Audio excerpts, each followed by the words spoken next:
तो hi hello class 10th वालों। तो आइए आज हम लोग आपकी अर्धवार्षिक परीक्षा 2024-25 के साइंस के पेपर के सारे वस्तुनिष्ठ प्रश्न के आंसर को बेहतरीन तरीके से देखते हैं। और ये पेपर आप लोग अभी अभी करके आए हो तो आप लोगों ने ये निर्देश तो पढ़ ही लिए होंगे, है ना, और इसी प्रकार से एग्जाम किया होगा। तो आइए देख लेते हैं फर्स्ट क्वेश्चन का आंसर।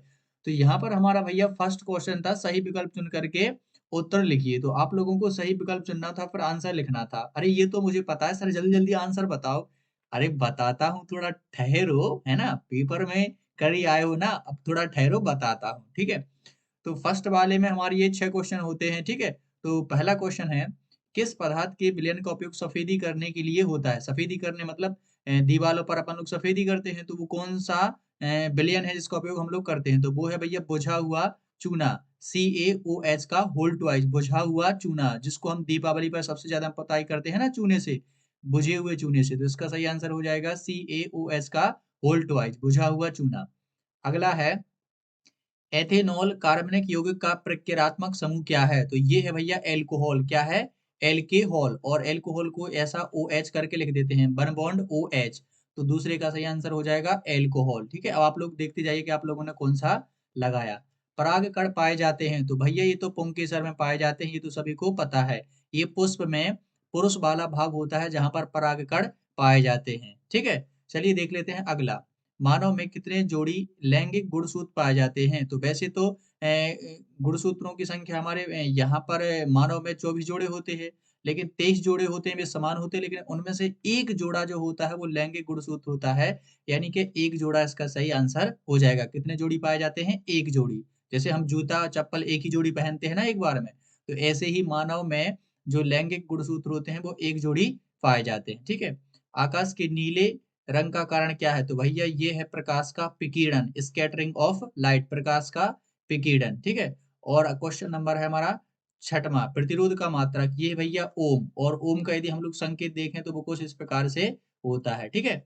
ओम का संकेत कुछ इस प्रकार से होता है, तो प्रतिरोध का मात्रक हो जाएगा ओम। क्या हो जाएगा? ओम। चलिए देख लेते हैं नेक्स्ट क्वेश्चन। तो क्वेश्चन नंबर अब है हमारा सेकंड। सेकंड में थे हमारे खालिस्तान। क्या थे? खालिस्तान। तो फर्स्ट वाला है, एंटीसिड का उपयोग खालिस्तान का उपचार करने के लिए किया जाता है। तो ये किया जाता है भैया अपच। क्या की किस में किया जाता है? अपच में। अपच का मतलब जब हमारा खाना अच्छी तरीके से डाइजेस्ट नहीं होता है, तो उसके लिए हम लोग एंटीसिड का उपयोग करते हैं, ठीक है, जैसे इनो वगैरह। अब कमरे के ताप पर खालिस्तान द्रव धातु है, तो हमें धातु बतानी है। तो धातु जो है वो है मरकरी। क्या है बच्चों? मरकरी, या इसी को हम लोग बोल देते हैं पारा। तो ये तो हो गई कमरे के ताप पर द्रव धातु। अगर वो तुमसे पूछ लेते अधातु, धातु की जगह पर क्या पूछ लेते वो तुमसे? अधातु। इसको मैं थोड़ा अरेंज कर देता हूँ। यदि मान लो अभी उनने कमरे के ताप पर हम लोगों को पूछा कि द्रव कौन सी धातु है, तो हमने बता दिया पारा या मरकरी। अब लेकिन वो तुमसे क्या पूछते? अधातु बताओ। क्या बताओ? अधातु कमरे के ताप पर कौन सी अधातु द्रव होती है? तो वो होती है बच्चों ब्रोमीन। कौन सी होती है? ब्रोमीन। तो ये आप लोगों को ध्यान रखना है। धातु होती है पारा या मरकरी, अधातु होती है ब्रोमीन। अगला, लार में कार्बोहाइड्रेट का विघटन खालिस्तान एंजाइम करता है। तो ये जो एंजाइम होता है उसका नाम है एमिलस। क्या नाम है बच्चों? एमिलस। क्या नाम है उसका? एमिलस। एमिलस एंजाइम। कौन सा एंजाइम? एमिलस एंजाइम, ठीक है।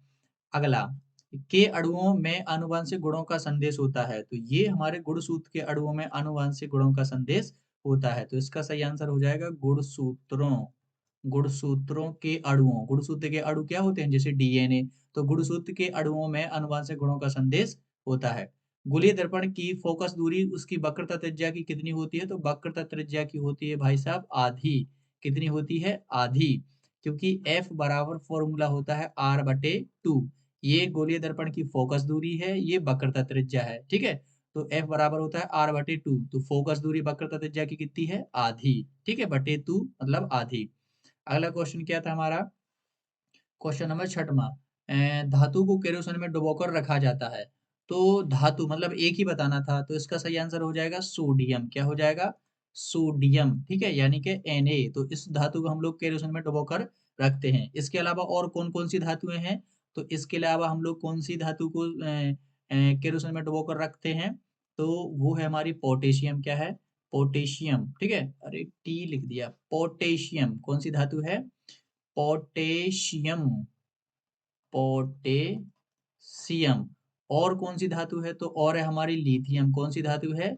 लिथियम। अब उन्हें एक पूछी है तो आप लोग सोडियम को ही लिखेंगे क्योंकि ये बहुत ज्यादा प्रचलित है। सोडियम धातु को केरोसिन में डुबोकर रखते हैं। यदि आप लोग पोटेशियम लिख दे तो या लिथियम, तो तीनों की तीनों सही हैं। ठीक है, चलिए देख लेते हैं नेक्स्ट। तो नेक्सट क्वेश्चन हमारे सत्य असत्य। ठीक है, क्वेश्चन नंबर 3 में हमारे हैं सत्य असत्य। तो ये समीकरण दिया गया है, ये एक संतुलित समीकरण, रासायनिक समीकरण है। तो ये है हमारा क्या? असत्य। अरे सत्य लिख गया, मैं बोल रहा हूँ असत्य। कैसा है ये? असत्य। ये हमारा संतुलित नहीं है, ये है हमारा असत्य है। ठीक है, जी कह रहा है कि संतुलित है लेकिन वो संतुलित नहीं है। क्यों? क्योंकि देखिए यहाँ पर 2 सीयू हैं और 2 ओ हैं। यहाँ पर ओ तो 2 हैं लेकिन सीयू कितना है? एक सिंगल है। तो यहाँ पर 2 का गुणा करना था तब ये संतुलित होता। इसलिए इसका आंसर हो जाएगा असत्य। लिटमस पत्र एक संश्लेषित सूचक है तो ये भी हो जाएगा असत्य। लिटमस पत्र संश्लेषित सूचक नहीं है, वो एक प्राकृतिक सूचक है। ठीक है, प्राकृतिक सूचक है। अगला क्वेश्चन, सक्रियता श्रेणी में धातुओं को क्रम विस्थापन अभिक्रिया के आधार पर आधारित है। तो इसका आंसर हो जाएगा सत्य। ठीक है, ये बिल्कुल सत्य है। अनुमस्तिष्क मस्तिष्क के अग्रभाग में स्थित होता है। तो ये भी बिल्कुल सत्य, बिल्कुल होता है आगे वाले हिस्से में। ऊतक संवर्धन तकनीक लैंगिक जनन का अलैंगिक जनन का प्रकार है। तो ये भी भाई साहब बिल्कुल सत्य है। ठीक है, जीन लक्षणों को नियंत्रित करते हैं। तो ये भी क्या है? सत्य है, बिल्कुल नियंत्रित करते हैं। तो ऊपर का फर्स्ट और सेकंड असत्य थे, बाकी के ये चारों के चारों कैसे थे? सत्य थे। अब आप लोग मिला लीजिए कि आप लोगों ने कितने सत्य और कितने असत्य लगाए हैं। चलिए देख लेते हैं नेक्स्ट क्वेश्चन, क्वेश्चन नंबर 4। अभी थी हमारी मैचिंग। तो आप लोगों ने ये जो जोड़ियां थी ये बहुत ही सिंपल थी, तो आप लोगों ने इनको तो अच्छे तरीके से कर ही लिया होगा। आइए देख लेते हैं। तो शुद्ध सोना ये तो सबको पता है, शुद्ध सोना 24 कैरेट होता है। तो ये पहले वाले का आंसर। ठीक है, टेस्टोस्टेरोन। टेस्टोस्टेरोन क्या है भैया? तो टेस्टोस्टेरोन है हमारा एक नर हार्मोन है। क्या है? नर हार्मोन। ठीक है, ये नर हार्मोन है जो कि पुरुषों में पाया जाता है, यानी नर में पाया जाता है। एक टेस्टोस्टेरोन ये हार्मोन है। यानी हमारा पहले का आंसर हो जाएगा ई, दूसरे का आंसर हो जाएगा हमारा डी। ठीक है, अब प्रतिबिंब। तो प्रतिबिंब कहाँ बनता है हमारा? तो प्रतिबिंब बनता है रेटिना पे, यानी तीसरे का आंसर हो जाएगा एफ। यानी यहाँ पर लिख देंगे हम लोग तीसरा। ठीक है, अब आवेश। आवेश का अच्छा प्रतिबिंब ये तो हो गया ना। आवेश का ऐसा ही मात्रा क्या होता है? कूलाम। तो ये हो जाएगा चौथे का आंसर। ठीक है, चौथे का हो जाएगा ए, कूलाम। अब ओजोन। ओजोन एक वायुमंडल में पाई जाने वाली परत है जो कि हमें अल्ट्रा वायलेट यानी कि पराबैंगनी किरणों से हमारी सुरक्षा करती है। तो पांचवे का आंसर हो जाएगा सी, यानी कि ओजोन का जोड़ी हो जाएगी यूवी किरणों से, अल्ट्रा वायलेट रेड से। ठीक है, अब इसके बाद में हमारा मोतियाबिंद। तो मोतियाबिंद का संबंध है हमारे आंख के नेत्र से। जब हमें मोतियाबिंद हो जाता है तो आंख का लेंस है वो डिस्टर्ब हो जाता है। तो ये थी सारी की सारी जोड़ियां। अब आप लोग देख लीजिए कि आप लोगों ने किस तरीके से जोड़ियां मिलाई हैं। ठीक है, चलिए देखते हैं नेक्स्ट। और ये आ जाते हैं हमारे एक वाक्य में उत्तर। ठीक है, एक वाक्य एक शब्द में इनको लिखना है। तो द्विविस्थापन अभिक्रिया में अभिकारकों के बीच किसका आदान प्रदान होता है? तो किसका की जगह आप लोगों को लिख देना केवल आयनों का। किसका आदान प्रदान होता है? आयनों का। बस हो गया आंसर। ठीक है, नेक्स्ट, कार्बन एवं उसके यौगिकों का उपयोग ईंधन के रूप में क्यों करते हैं? तो क्यों की जगह आप लोगों को लिख देना है क्योंकि। क्योंकि ठीक है, इसमें लिख देना हमें क्योंकि क्योंकि इनके पास प्रचुर, प्रचुर का मतलब होता है बहुत ज्यादा, प्रचुर रासायनिक, रासायनिक ऊर्जा होती है। क्या होती है? रासायनिक ऊर्जा होती है। ठीक है, इसका सही आंसर क्या लिख दोगे? क्योंकि इनके पास प्रचुर रासायनिक ऊर्जा होती है।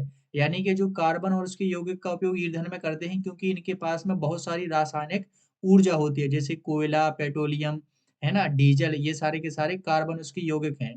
तो इनका उपयोग ईंधन के रूप में करते हैं। क्यों? क्योंकि इनके पास में प्रचुर मात्रा में रासायनिक ऊर्जा होती है। ठीक है, प्रचुर मात्रा में क्या होती है? रासायनिक ऊर्जा। अब हमें बताना है उत्सर्जन तंत्र की क्रियात्मक इकाई। तो उत्सर्जन तंत्र की क्रियात्मक इकाई है बच्चों नेफ्रॉन। क्या है? नेफ्रॉन। ये तो आप लोगों ने सही लगाया होगा। उत्सर्जन तंत्र की क्रियात्मक इकाई क्या है? नेफ्रॉन। जैसे हमारे शरीर की क्रियात्मक इकाई क्या है? कोशिका। वैसे ही हमारे उत्सर्जन तंत्र की क्रियात्मक इकाई क्या है? नेफ्रॉन। क्या है? नेफ्रॉन। अगला, जीभ में अर्धसूत्रीय विभाजन किस कोशिका में होता है? तो ये इसका सही आंसर है गैमेट कोशिका में। किस कोशिका में? गैमेट कोशिका में। गैमीट कोशिका, किस कोशिका में? गैमेट कोशिका। और गैमेट कोशिका को ही बोल देते हैं लिंग कोशिका। ठीक है, तो चाहे आप लोग गैमेट कोशिका लिख दो चाहे लिंग कोशिका, दोनों का दोनों सही आंसर है। गैमीट या लिंग कोशिका। जीव में अर्धसूत्रीय विभाजन किस कोशिका में हो जाता है? गैमीट या लिंग कोशिका। और लिंग कोशिका में देखा जाए तो जैसे कि अंडाणु होता है। ठीक है। हीरे का अपवर्तनांक। तो हीरे का अपवर्तनांक ये तो बहुत ही प्यारा क्वेश्चन है, 2.42 होता है।